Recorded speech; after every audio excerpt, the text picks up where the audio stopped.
So in the past year, we've heard a lot about Vanessa Guillén and, her sexual harassment and assault and murder at Fort Hood. And I think that that's given Fort Hood a really bad rap. In our first conversation about Fort Hood, when you and I were chatting offline, you brought this up and you gave some really great insight and perspective into why Fort Hood is still a great place and why we all have to be working toward positive change. So I don't want this incident to fall out of the forefront of our consciousness about this location, but I do want to talk to you and ask you, what's your perspective on this situation and what advice do you have for people moving to Fort Hood and people concerned about making progress at the space? I think first and foremost, it is sad and tragic what happened to Vanessa Guillén. You can never say enough or do enough when you lose a child, right? So my heart goes out to Vanessa's family. But what I want to say is that it's unfortunate that it happened at Fort Hood. But the truth is, insert Fort whatever. It could have been Fort Hood.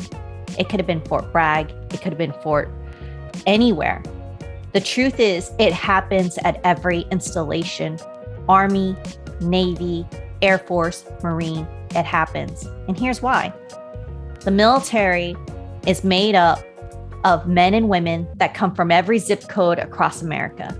We are made up of men and women of Americans from everywhere. It is easy to look at the military under a microscope because you can track us, you can look at us, and you can dissect us. But the truth is, our culture has to change. Our culture has to change in the military. Our culture has to change in society. And we have to start somewhere. That culture has to change in our vernacular, has to change how we raise our children, how we raise our sons and our daughters. And when I say vernacular, here's an example. We can't keep saying, well, that's just the way boys are. We can't keep saying that, girls just need to be tough and not be soft.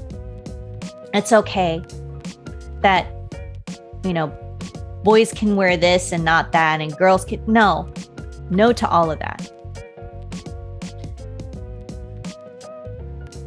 And part of the conversation is also that when we have discussions at the table, for so long, women have been asking for a seat at the table. And at the same time, I'm going to be that woman that says, not only are we fighting for a seat at the table, women, do not forget that the other 50% of that conversation is that man, and the man must remain at the table. So not only are we asking for empowerment of women, we are asking men to empower women. That conversation has to be both man and women. And I'm asking men to rise up, to learn how to be an ally in this conversation. This is a tough conversation. It is going to be uncomfortable, and you have to be comfortable with this uncomfortableness. That there are going to be moments, and it's going to take your courage and your character to rise up and to sit there in that uncomfortableness to do the right thing. In that thing with Vanessa Guillén's case, I asked myself as a leader, as that case was unfolding, I think back to so many things that I learned as a leader, as a company commander at Fort Hood. And I asked myself, would I have realized some of those mistakes? Would I have caught those things? Even as a young captain, would I have realized that some of those mistakes, would I have made those mistakes? And I am pretty certain that no, because I know that I had some amazing leaders that taught me well, that trained me well, and were damn good at making sure that I wouldn't have tripped up like that. So then the next question I asked myself is, where is the disconnect between when I was a company commander to this company commander's generation? So these are questions that we've got to ask ourselves and ask, where is these disconnects? Are we moving so fast that we're not teaching some of these things? But it kind of goes back to, to all of this, is that these are questions that we're going to continuously have, right? This is not an easy subject. And these are tough conversations to have. And this is another tough conversation on top of race, on top of equality, on top of gender, right? And I don't want to say that it only happens to women, right? Violence happens against men too, right? Violence also happens on both sides.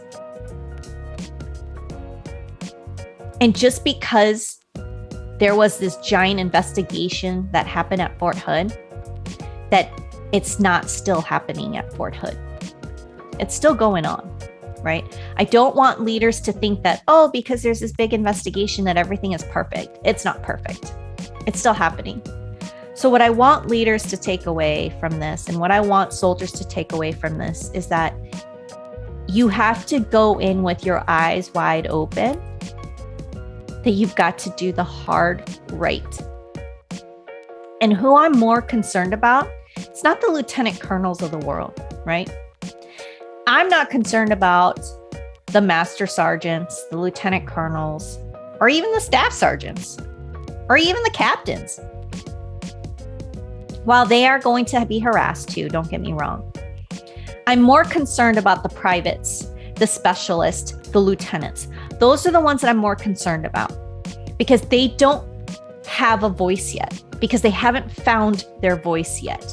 Those are the ones that tend to be preyed upon. Those are the ones that tend to be picked on. Those are the ones that tend to be bullied on, because they don't understand the system yet, right?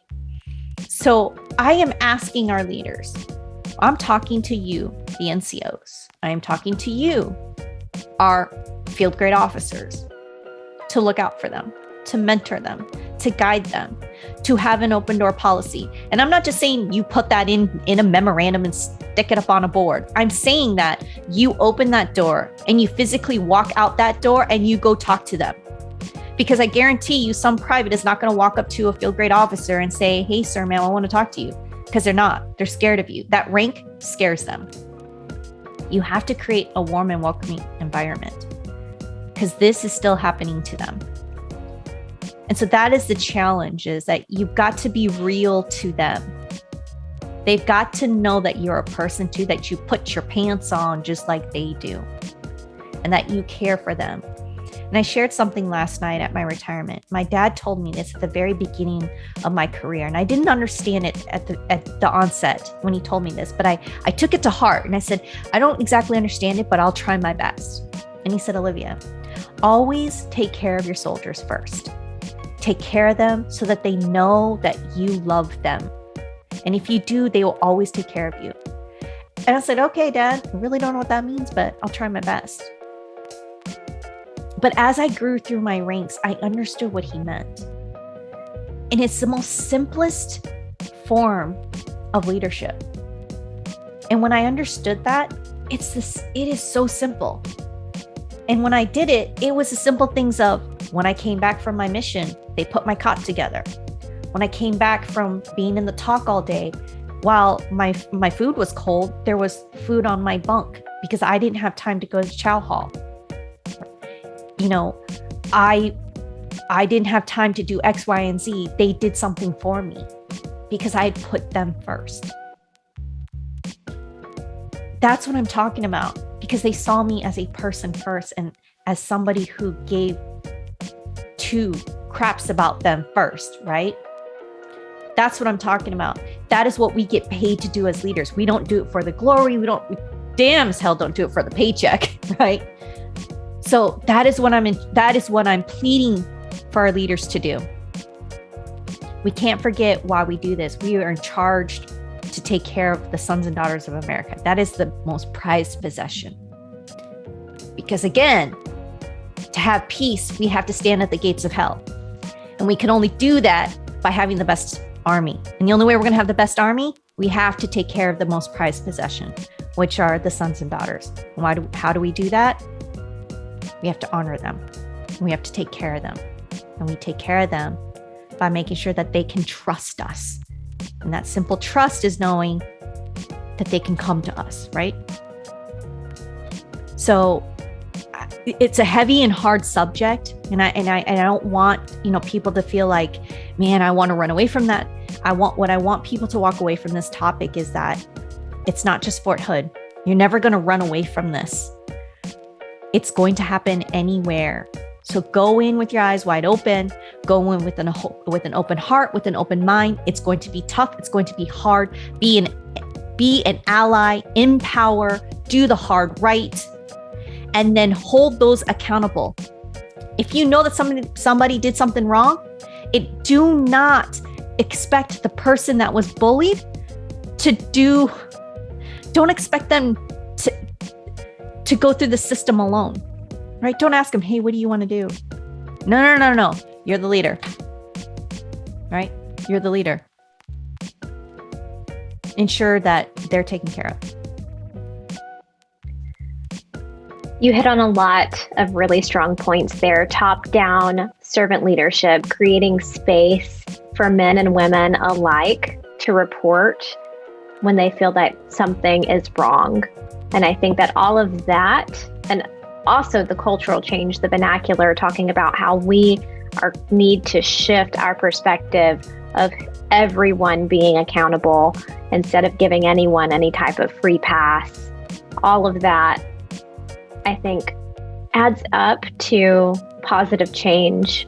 So having people headed to Fort Hood and headed to any duty station with that in mind and that responsibility on their shoulders, as a country and as the armed forces, the family that we are, I think there's a lot of opportunity for us to make positive change in this environment.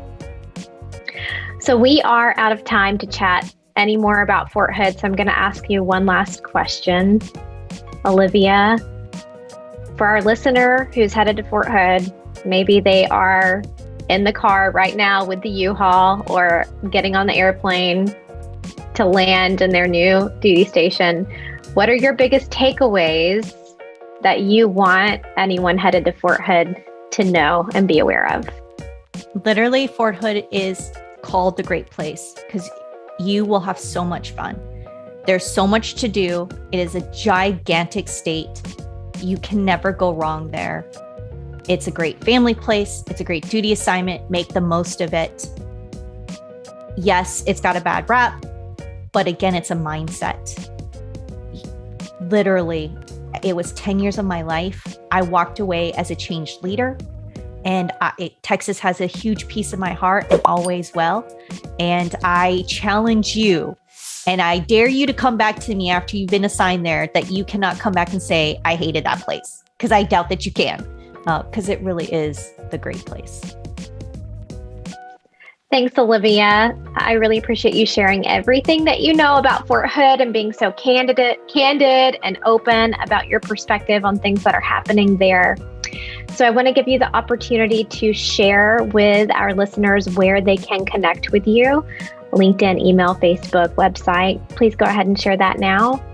Absolutely. I am on Instagram as RCR Princess. You can find me on LinkedIn as Olivia Nunn, and I'm also on Facebook as Olivia Nunn, and I would gladly connect with you. And thanks for letting me be on the show. Yeah, no problem. This has been another installment of the Duty Station Download. If you'd like to join the conversation about what it's like to be stationed at Fort Hood or somewhere else in Texas, write to us and let us know. Our email is podcast@vertforce.us. If you like this content, share it with a fellow friend in Texas or anywhere in the United States or Oconus. Thanks for listening.